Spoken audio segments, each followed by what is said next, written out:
নমস্কাৰ সকলোকে স্বাগতম জনাইছোঁ।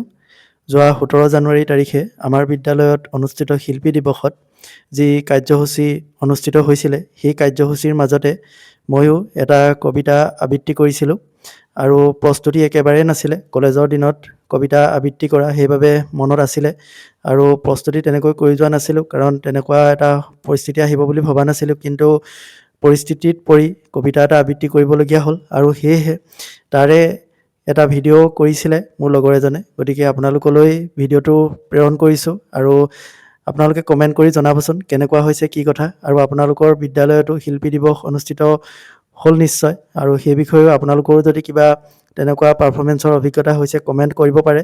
আৰু বাকী মোৰ কবিতাটো শুনি আপোনালোকৰ সেই বিষয়ে আপোনালোকৰ মতামত জনাব, কেনেকুৱা হৈছে, কি কথা। গতিকে আপোনালোকে এবাৰ শুনকচোন।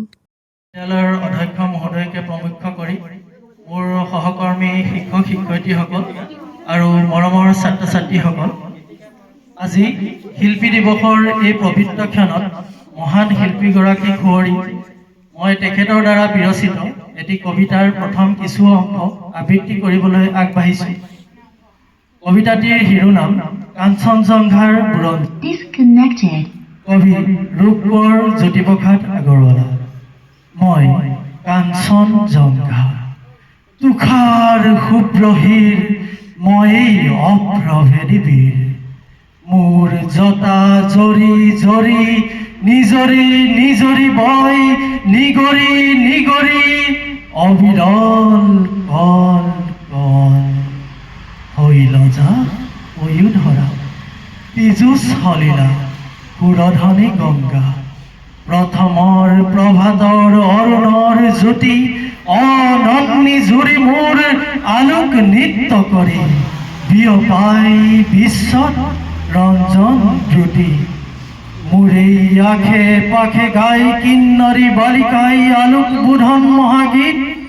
সন্ধিয়াই সন্ধিয়াই বেলি বিদায় গানে দিগন্ত কৰে মুখৰি।